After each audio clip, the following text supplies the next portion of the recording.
नमस्कार मित्रांनो, स्वागत आहे तुमचं आपलं यूट्यूब चॅनल व्ही क्लासेसवरती। तर पहा मित्रांनो, तलाठी भरती 2023ची परीक्षा झाली तेव्हापासून तलाठी भरतीबाबत जे आहे काही ना काही गैरप्रकार बघा उघडकीस येत आहे।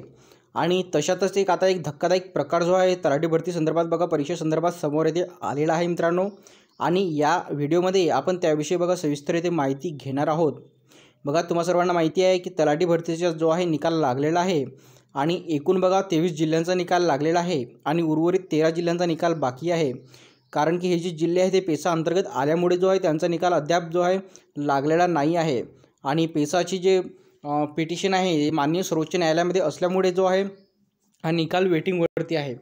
आणि बघा आणि यासोबतच जी बातमी बघा ती समोर येत आहे तलाठी भरतीच्या परीक्षेत गैरप्रकार झाल्याची ती अशी आहे की संगणक हॅक करून पेपर दिला गेल्याची बघा जे आहे ते उघडकीस आले आहे। तुम्ही बघा संपूर्ण न्यूज येथे बघू शकता की तलाठी भरतीच्या ऑनलाईन परीक्षेत चक्क संगणक हॅक करून पेपर दिल्याचा धक्कादायक प्रकार धाराशिव जिल्ह्यात येथे उघडकीस आला आहे। व या चौकशी अंती प्रथमदर्शनी दोषी आढळून आलेल्यांविरुद्ध गुन्हा नोंदविण्यासाठी बुधवारी रात्री उशिरा महसूल अधिकारी पोलीस ठाण्यात दाखल झाले होते। मात्र 10:30 वाजेपर्यंत गुन्हा नोंदवण्याची प्रक्रिया सुरूच होती।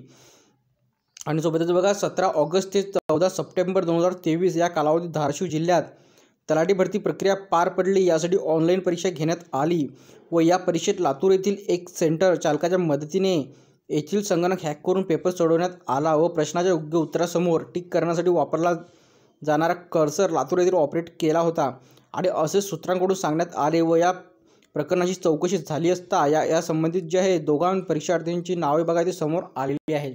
तर पहा मित्रांनो, अशा प्रकारे हा जो धक्कादायक प्रकार जो आहे हा तलाठी भरतीमध्ये बघा ते घडून आलेला आहे। चक्क संगणक हॅक करून येथे पेपर दिला गेल्याचा प्रकार बघा ते समोर आलेला आहे।